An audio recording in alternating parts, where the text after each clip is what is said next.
अच्छा, stock market के अलावा ना एक ऐसी एसेट क्लास जिसमें बहुत जबरदस्त खरीदारी है, लोग हैरान रह गए हैं, वो है गोल्ड। आपका आउटलुक क्या है? आपने क्लाइंट्स को क्या बोला है? क्या यहाँ से और गोल्ड खरीदे? कोई पछतावा तो नहीं होगा अगर इन स्तरों पे खरीदा तो? नहीं, इन इन स्तरों पे तो नहीं खरीदनी चाहिए। देखिए, हम गोल्ड को ट्रैक कर रहे हैं $1800 के लेवल से। इनफैक्ट मैं जब भी कोई भी इंटरव्यू दिया हूँ पिछले 1.5 साल में, मैंने कहा है कि gold will beat equity market returns. मेरा अभी भी मानना है कि गोल्ड और silver will beat equity market returns over the next 12 months. So gold में आप इन्वेस्टेड रहिए, बट 3400 लेवल्स पे खरीदारी बनती नहीं है, क्योंकि रिस्क रिवॉर्ड आपके फेवर में नहीं है। यहाँ से हो सकता है कि 5 7 10% की करेक्शन आ जाए, उस करेक्शन में खरीदारी कीजिए। मगर इस लेवल्स पे जो रियल बिग अपॉर्चुनिटी है वो है सिल्वर में, क्योंकि गोल्ड ने जो पिछले 1.5 सालों में किया, मुझे लग रहा है कि सिल्वर अगले 1 से 1.5 साल में कर सकता है। अभी वो $32 to $33 के लेवल पे है इंटरनेशनल प्राइजेस में। एक बार $34 to $35 निकलता है तो मुझे लगता है कि 30 से 40% की तेजी सिल्वर में आ सकती है। तो अगर आपने गोल्ड रैली को मिस किया है, तो सिल्वर की रैली ना मिस करें। सो इतना छोटा सा तो टारगेट आप निफ्टी पे दे रहे हो, और सिल्वर पे इतना बड़ा टारगेट दे रहे हो, वो तो हमको देखना ही पड़ जाएगा। जो कमोडिटी में इन्वेस्ट नहीं कर रहा वो तो बेचारा देखते ही रहेगा स्टॉक मार्केट को, और वो बोलेगा यार चांदी बढ़ने लगी, बताओ।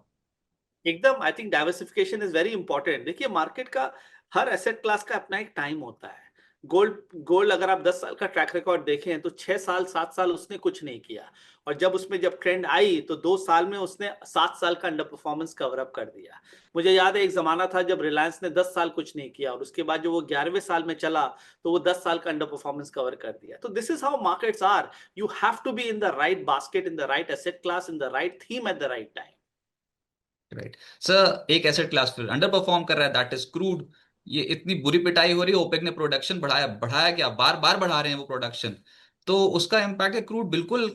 इस समय कोई ऐसा बाउंस शो नहीं करेगा क्या? ये बिल्कुल ही ऐसा पड़ा रहेगा $61 $62 के आसपास? नहीं, खराब रहेगा और नीचे जाएगा। और देखिए, इंडिया के इकोनॉमिक्स के हिसाब से, स्टॉक मार्केट के हिसाब से तो ये अच्छी न्यूज़ है। और जिस तरह से ये $68 के नीचे नाइमेक्स क्रूड सस्टेन कर रहा है, मुझे लग रहा है कि बहुत बड़ी ब्रेकडाउन ऑलरेडी आ चुकी है।